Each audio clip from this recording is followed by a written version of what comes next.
And I think when you learn to be a light chaser instead of a darkness spitter, you will find much more beauty than you've ever known. Hi there. My name is Carrie Guerrero, and welcome to the Discovering W.I.S.E podcast, where we are on a mission to encourage, inspire, and connect women in search of excellence.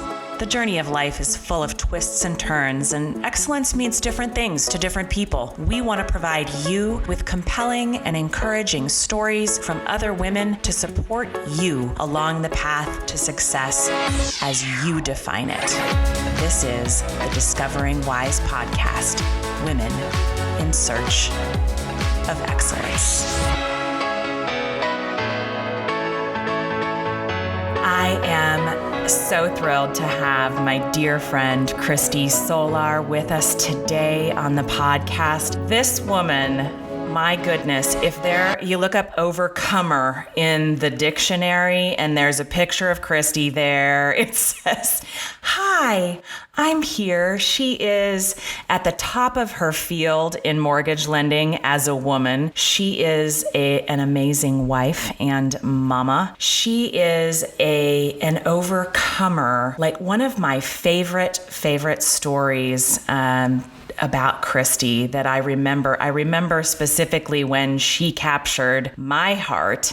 And that was listening to this story of her overcoming the loss of her home in this 1,000-year flood in the midst of then like growing her mortgage practice from ground zero. And there was tenacity is another word that I think of when I think of Christy. But more than all of that, being an overcomer, being tenacious, she has a heart for women. And I remember having a conversation, Christy, probably a year ago when we were talking about this podcast and you writing a book and just wanting to speak to the hearts of women and say, you can, and there is a way. So Christy, thank you so much for being with us today. Thank you so much, Carrie, and thank you for the amazing introduction. Oh, wow. When I hear all that back, I'm like, when you're in the midst of things, and I know many of you watching this are in the midst of things or have been in the midst of things,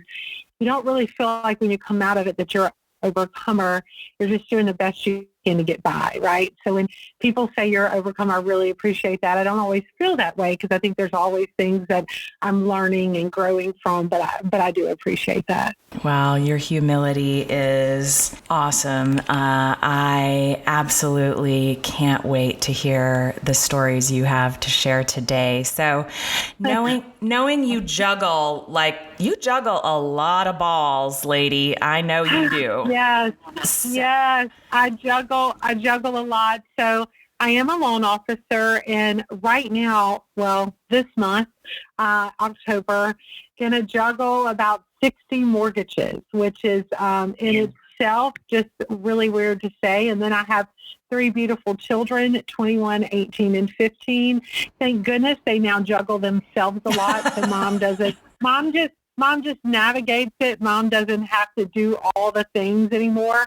Then I also coach, and then I consider myself a great friend and mentor. And so, yeah, it's a lot, but I guess it's my show and I own it, right? Yeah.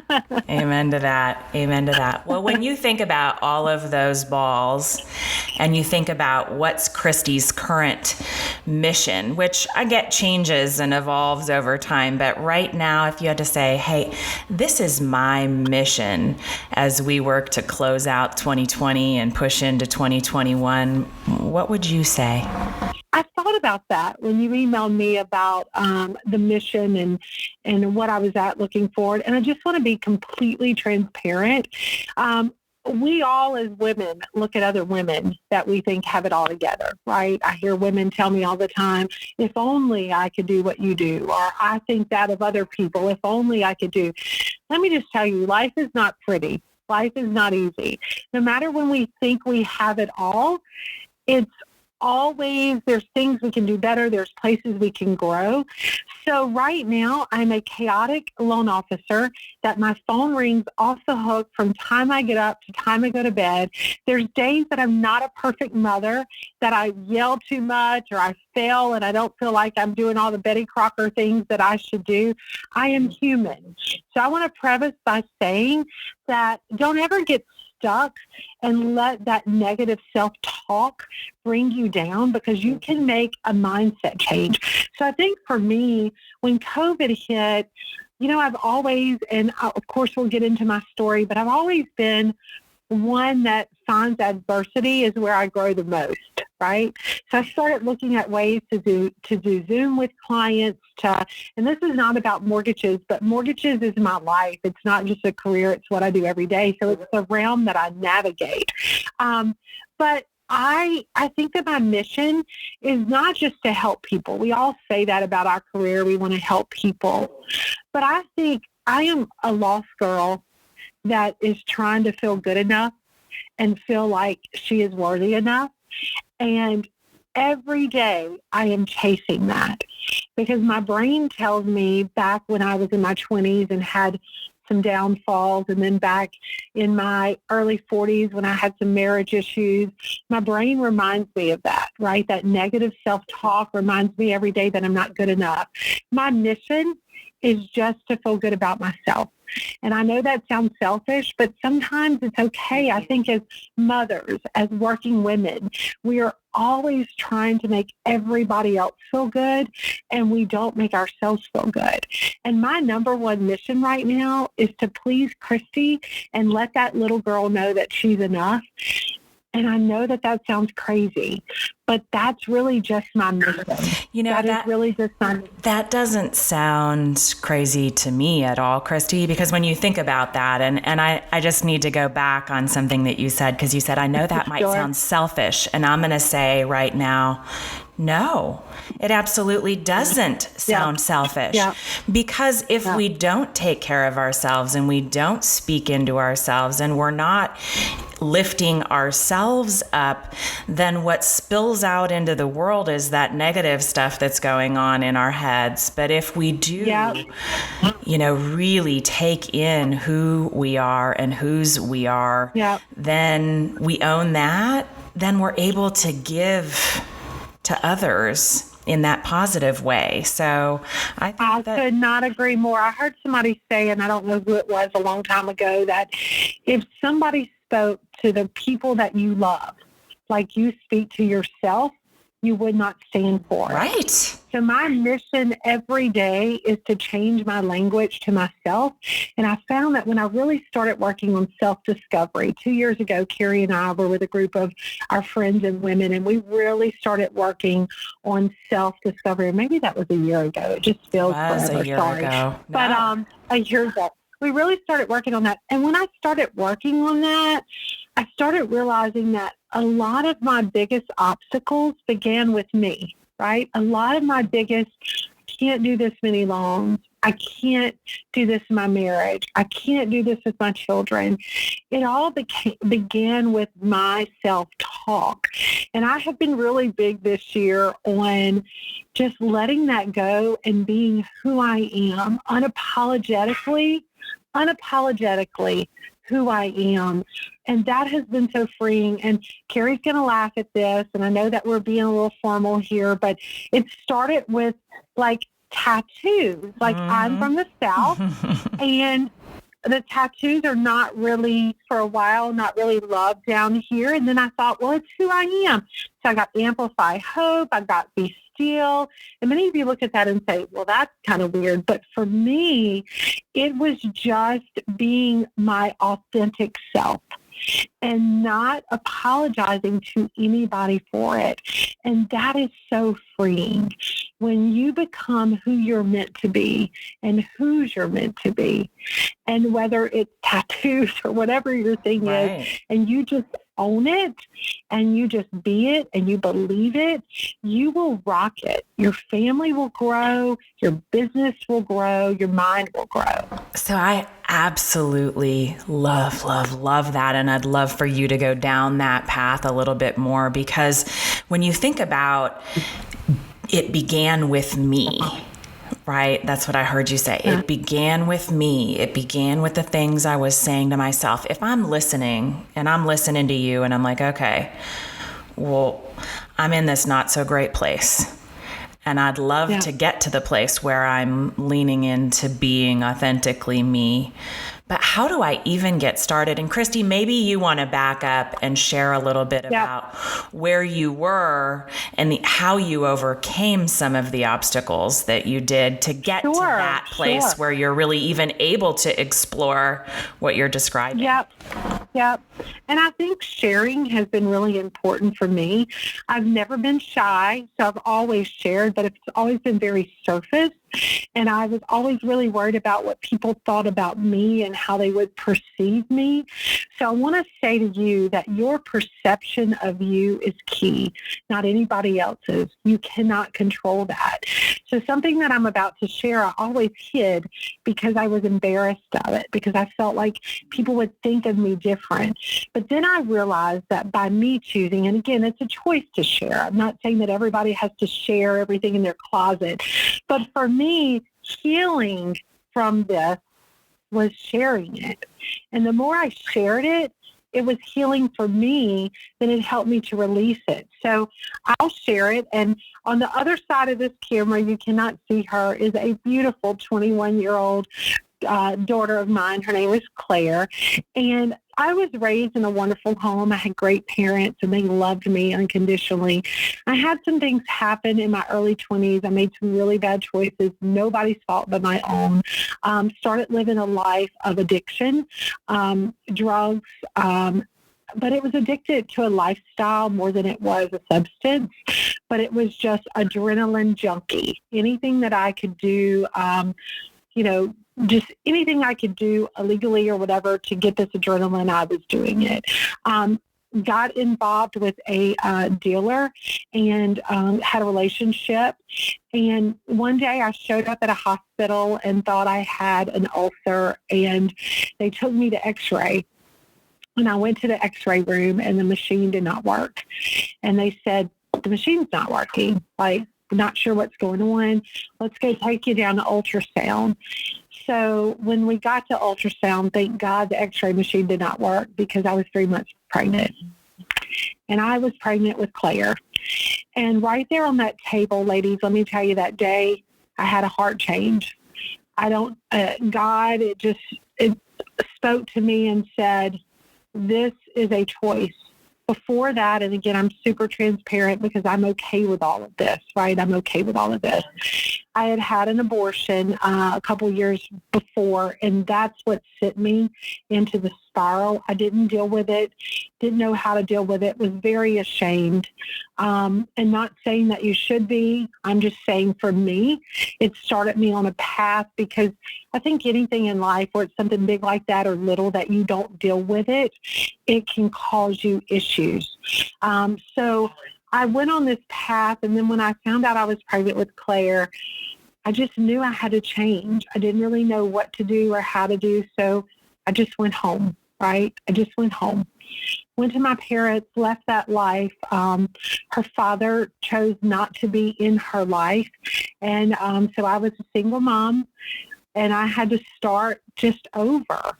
And about a year after that, I met my husband now. We've been married 19 years. I met him. He adopted her.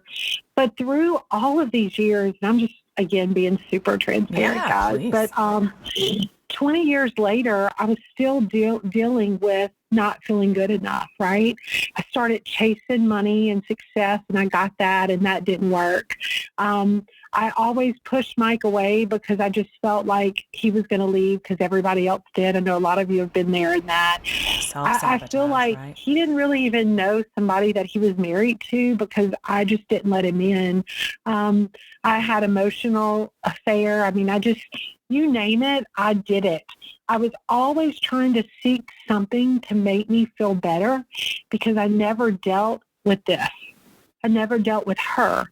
I always pushed her down in her way, hoping she would go away so that I could feel better. And the truth is, she never went away. She was always there. I just had to deal with her. So about a year ago, I really decided that when I could let that go, forgive myself, forgive the things that I felt like I was not good enough or had not been enough or would never be enough, and just be my authentic self, who I was. I decided that my mission was to amplify hope. So that's where the tattoos came from, to amplify hope and to be still. And that's for a daily reminder, because if I didn't see it, I wouldn't believe it, and I wouldn't be it. So you mean this wasn't just like a one and done thing, Christy? You didn't just like decide one day. And, I think that the world sees that though a lot. And we as women, right, like you said at the beginning, we look at other women and we're like, oh, I want what they have, or look at that, look at where they are. And we forget the daily fight or we don't even ask. Yeah. Listen, there were times that I was being promoted within our company or, being interviewed. I'll never forget how Elrod, the Miracle Morning, was interviewing me for a podcast. And when I hung up, there were times, I'm not going to say that I was suicidal, but I thought that life would be better if I wasn't in it, right? Because I didn't feel like I was enough. So the accolades, the money, whatever people are trying to use, and not that everybody uses that, but for me, it was a cover-up for what I was trying to push down. And it's still a fight for me. I woke up this morning and thinking, I'm going to get on this podcast with Carrie, who authentically knows me.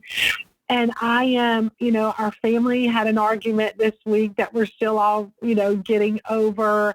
There are loans in the pipeline that underwriters are blowing up, right? I mean, right. there's things, right?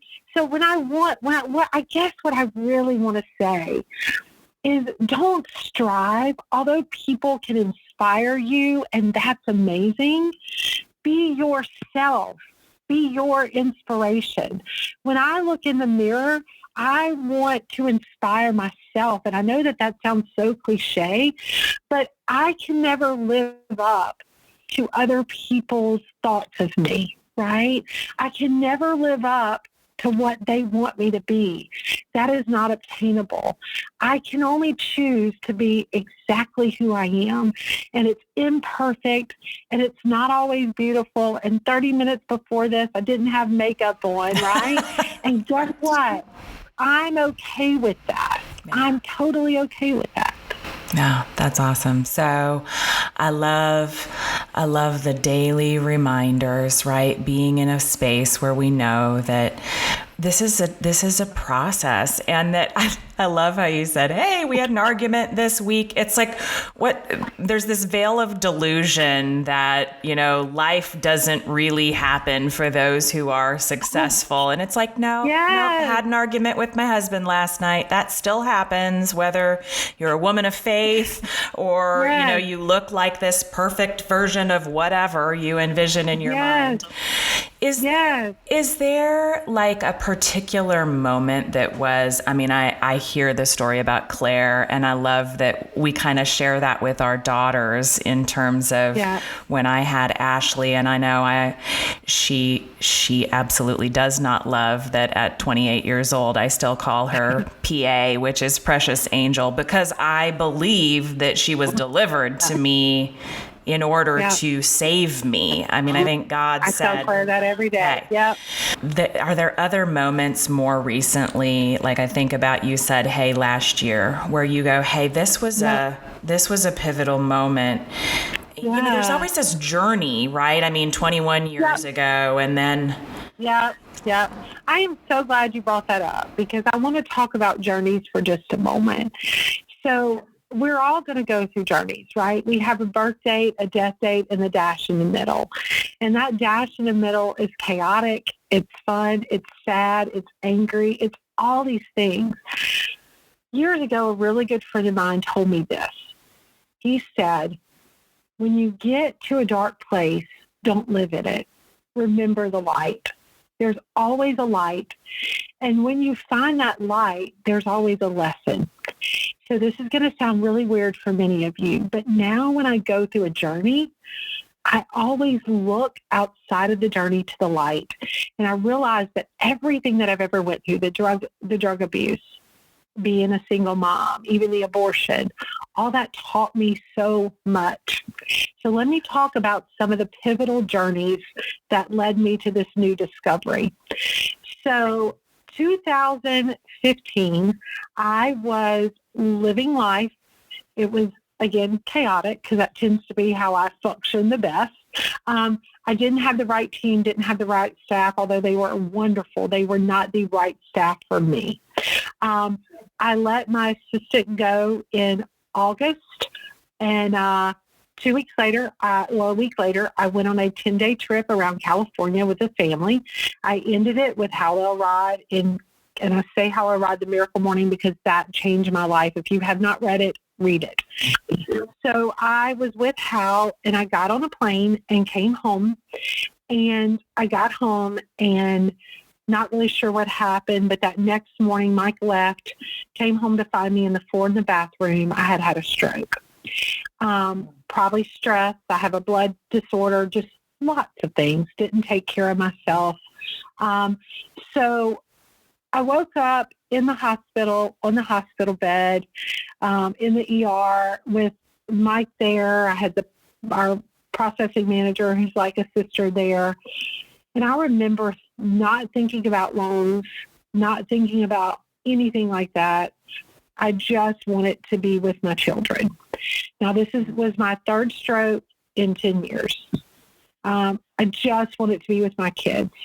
I told God that day, if you will let me walk away from this and walk, because at that point, I could not move my left side, that I will be better. I will figure out how to surround myself with people who leverage me so I can spend more time with the family. I will be a better daughter. I will be a better mother. Like all these things when you think you're losing your life that you plead to God.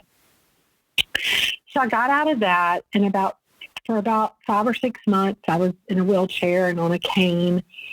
And then I'm being super transparent. My husband's in the house. My kids are here, but I am who I am. After that, I fell into an emotional affair. I just felt like I deserved better, like my husband wasn't good enough for me, that I was so successful and I deserved all of this. You know, the things that we tell ourselves. I made a really bad decision. 16, almost lost my family. I was then backed out of that, trying to make amends. I didn't do right by, Mike and the kids. And so then I remember we went on this family vacation in July to Gatlinburg, and we really thought our marriage was over. Mike is behind this camera. I hope he does not come over here sharing, but I think this is beating me. But I think this is important because I always looked at what I didn't have, and I wasn't looking at what I had. And I love him unconditionally.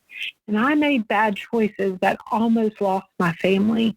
And I know many of you have done that. Many of you have not. But I will tell you, the grass is not greener. But I was, again, searching for something. I always needed something to fill the void.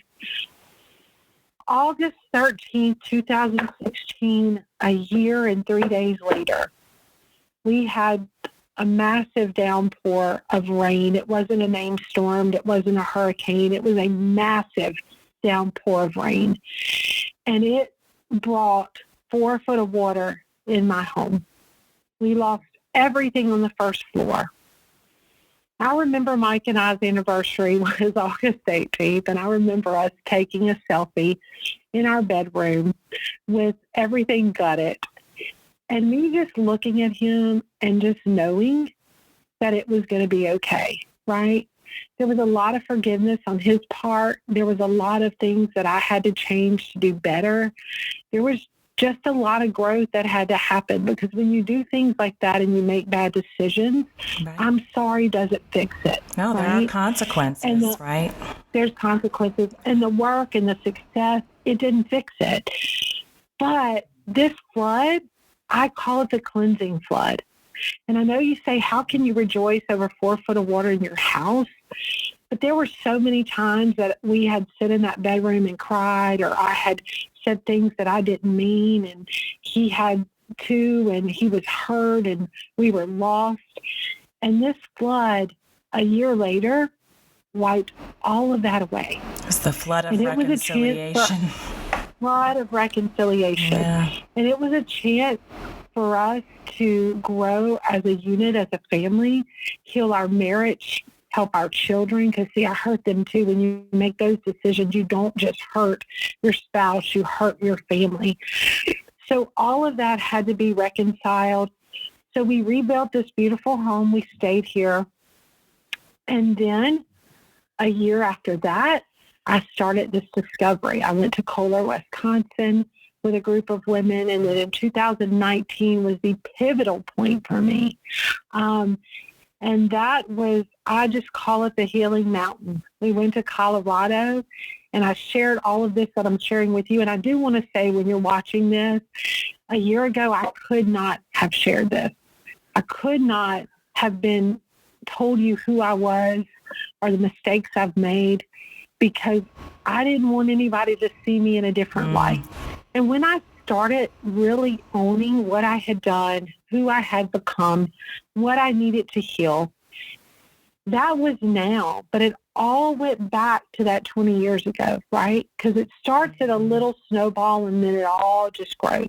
And I just kept compacting it and trying to hide it and make it pretty. And when I just let it go, and I just realized that I had made mistakes, I had owned them, I had grown, I was somebody who loved wholeheartedly, and I had asked for forgiveness of my transgressions, but guess what? I had never forgiven myself. And when you don't forgive yourself, you cannot heal. You cannot heal. So that was a huge, huge time for me. So I guess what I'm saying, Carrie, is all of those journeys led to a transformation. And I don't think, there's a song about beauty from ashes. And I think that you have to be completely broken down sometimes to grow. And that's what happened to me. So it wasn't one point, it wasn't one journey. It was just, I have learned that everything that happens, I can choose to be better from it. I think what happens with a lot of women is that we live in the past and live in what we were, who we were, and we don't realize that until we look at what our future holds, until we just let it go, right? Don't get stuck in what you are or what you were. Be who you are supposed to be. And so it's a lot of moments that led to the moment of discovery, but it's been a lot of moments of discovery. I think that that's part of life, right? Like, I think, how many times have you been talking to somebody and they're like, and now here's this again, right? Instead of, there's going to be a lesson here. I know that after years and years of many of those journeys myself, and I posted a quote the other day about sometimes we feel like we've been buried, maybe we've been planted. It's time to grow. It's time to bloom, right? Yeah. Well, and I totally probably just massacred that quote, but whatever. Imperfect. That's the way it works, yes. It's all good. But there's reality in that. I can think of a lot of times in life where I felt like the world was burying me, but I can look back now and go, oh my goodness, look at the beautiful lesson that came from that. Look at the beauty. So back to you saying, and I love this, that you are looking for the light, that there's always light. When you find yourself in darkness, you've got to look toward that light. That's just beautiful. Yeah. Don't get stuck in it. Yeah. Don't get stuck in it. my husband says if I didn't have something to worry about, I'd make it up. So I'm a worrier, right? Everything can be beautiful and wonderful, and I'm going to find the negative in it because that's just what my brain tells me to do. But I found that in so many of my past journeys, I got really stuck in the moment, stuck in this is never going to be over. And guess what? It always ends, right? It may not end the way we want it to. It might be a different outcome, but we always think about, I want everybody watching this to think about everything that you've ever been through. Was it forever? No. It was a fleeting moment in time. I tell my girls, I have a 10th grader now, and then I have a 21-year-old. And, if we go through a breakup or something, the house is just, you know how that is. Oh, yeah. And I'm like, hey, guys, this is a fleeting moment in life. 20, 30, 40 years from now, this will just be a moment in time that you may not even remember. So there's a quote that says, find joy in the journey. And I used to think that was total BS because what joy is in the journey? But I will tell you, I have been able to find joy in the journey. My marriage, although we have rocky moments daily because it just happens, right? It's life. When you live together, you get on each other's nerves, but it's stronger than it's ever been. It's just, we're finding the light and chasing the light every day. And I think when you learn to be a light chaser instead of a darkness sitter, you will find much more beauty than you've ever known. And guess what? Your life will blossom. Your career will blossom if that's what you're choosing. See, I'm choosing right now to grow my career, but that may not be you might just want to be at home and be the best person you can be, and you can find the light. But that's what I'm doing, Carrie. So, Christy, I love that. And that's a quote that's going to follow this interview. I am certain of it. Don't be a darkness sitter, be a light chaser. I love that. But I also, there are a few things that you've said that I've hung on to about every day. And you mentioned Hal Elrod and Miracle Morning. Yep. So I just want to back up to that because if I'm listening again, I'm like, oh man, obviously I get that. Yes, I resonate with that. I hear everything she's saying, but what do I do practically, like on a daily basis? What are you doing that keeps you in that space? Because I know it's not just flipping that switch. Some of it is. It's a mindset thing. But in order to maintain the mindset, we have to do some things, right?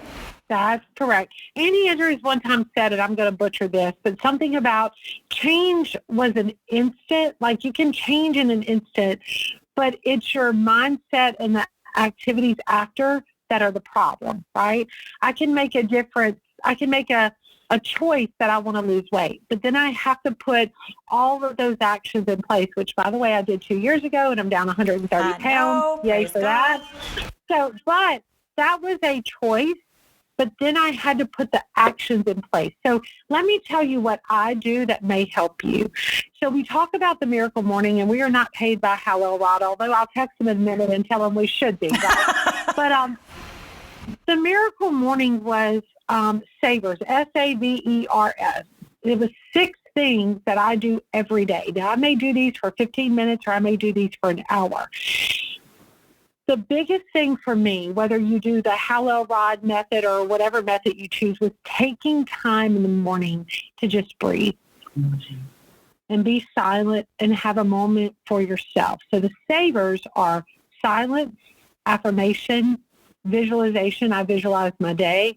Exercise, I don't really do good at that, but I walk and talk on the phone. Reading, whether it's 10 or 15 minutes, and scribing or writing. Those are the 6 things that I do every day. The reason I do those every day is because that positivity had to become a habit for me. Because I'm not normally, everybody sees me as a positive person. I'm positive to everybody else, but I am not positive to Christy.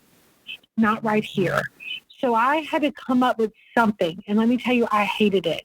For the first few weeks, I hated doing it. I'm like, this is stupid. Like, I live in Louisiana. Why do I need to meditate, right? So But then I realized that the more I talked to myself and did these things and just took time for me, I want to go back to the beginning when I said that as women, because this call is for women, is as women, we are, from time we hit the ground in the morning, we're taking kids to school, we're, answering phone calls, we're answering emails, we're fixing loans, we're doing whatever we're doing, we're going grocery shopping, whatever we have to do. Guess what? That is for everybody else. Are you taking time for you? For you. So I didn't want to do it. I didn't like to do it. I hated it. There are still days I don't like to do it because I still tell myself, you have other things to do, right? I'm being honest. Right. But the first thing to do is find your routine. Sitting around, not getting out of bed, not getting dressed, that will cause depression and anxiety, or does for me.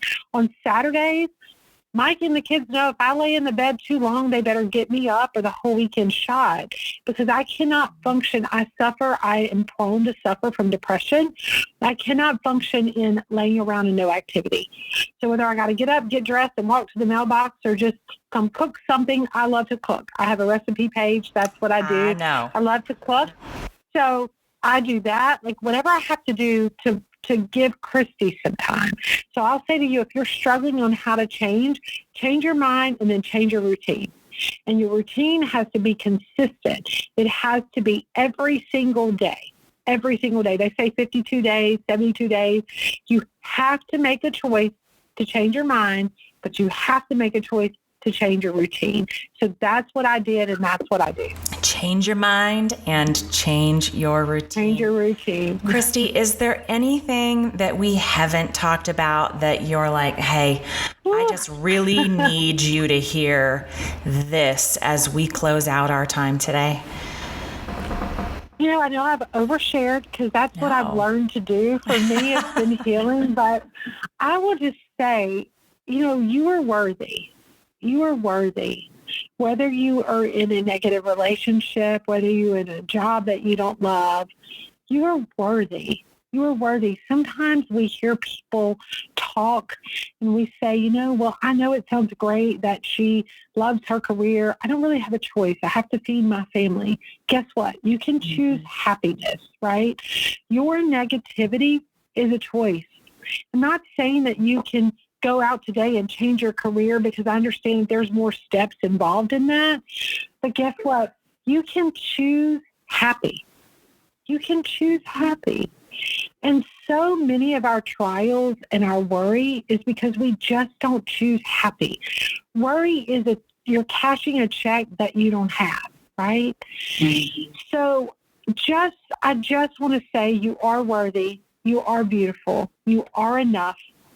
Your job every day should be to be happy, amplify hope, be still, know that you are enough. Start with you.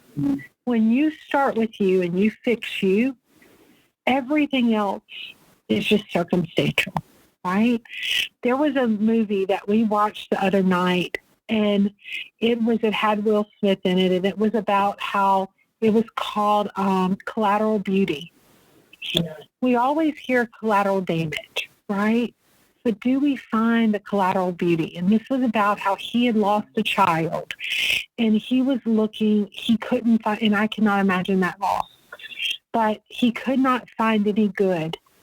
And when he started looking at time and love and death, and started looking at the collateral beauty, the things that were left behind and the things that were still beautiful.